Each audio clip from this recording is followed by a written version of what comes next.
সংখ্যা রেখায় দুটি ধনাত্মক পূর্ণ সংখ্যা যোগ করতে হলে প্রথম সংখ্যার স্থান থেকে আরও কোন দিকে যেতে হবে? ডান দিকে যেতে হবে, ডান দিকে। সংখ্যা রেখায় দুটি ঋণাত্মক পূর্ণ সংখ্যা যোগ করতে হলে প্রথম সংখ্যার থেকে আরও বাম দিকে যেতে হবে আমাদের।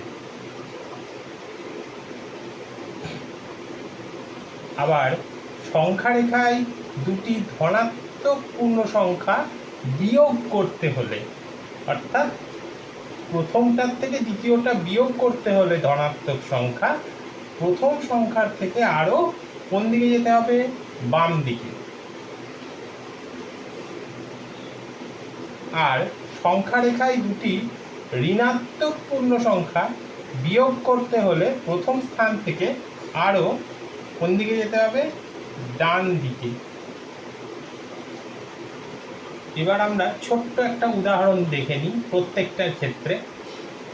সংখ্যা রেখায় দুটি ধনাত্মক পূর্ণ সংখ্যা যোগ করতে হলে প্রথম সংখ্যার স্থান থেকে আরও ডান দিকে যেতে হয় বললাম। তাহলে যদি +3 যোগ +4 করা হয়, অর্থাৎ প্রথম দুটোই ধনাত্মক পূর্ণ সংখ্যা, তাদের যোগ করা হলো, তাহলে কত হবে? তাহলে হবে +7। তাহলে আরও ডান দিকে যেতে হচ্ছে 3 ঘর, তারপরে আরও 4 ঘর। ঠিক একইভাবে পরেরটা দেখি।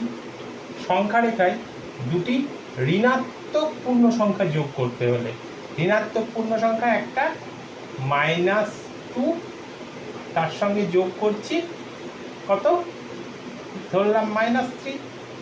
দুটো সংখ্যা যোগ করলে কত আসবে? আসবে -5, অর্থাৎ -2, তারপরে আরও 3 ঘর। তাহলে আমাদের আরও বাম দিকে চলে আসতে হবে। পরেরটা দেখি। সংখ্যা রেখায় দুটি ধনাত্মক পূর্ণ সংখ্যা বিয়োগ করতে হলে প্রথম সংখ্যার স্থান থেকে আমরা কোন দিকে যাব? প্রথম সংখ্যাটা +7, তার থেকে বিয়োগ করছি +3, তাহলে +7, তার থেকে 3 ঘর পিছিয়ে আসছি, তাহলে কত হবে? হবে +4। লাস্টেরটা দেখি। সংখ্যা রেখায় দুটি ঋণাত্মক পূর্ণ সংখ্যা বিয়োগ করতে হলে প্রথম সংখ্যার স্থান থেকে ডান দিকে যেতে হবে বলছে। কিরকম? -6, তার থেকে বিয়োগ করছি -2, তাহলে এখানে হবে -6, মাইনাসে মাইনাসে +2, তাহলে কত হলো? -4,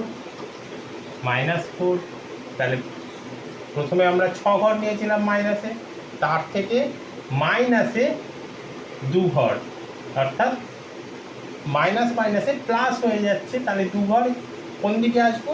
ডান দিকে আসতে হবে, আসলে +4 পাবো।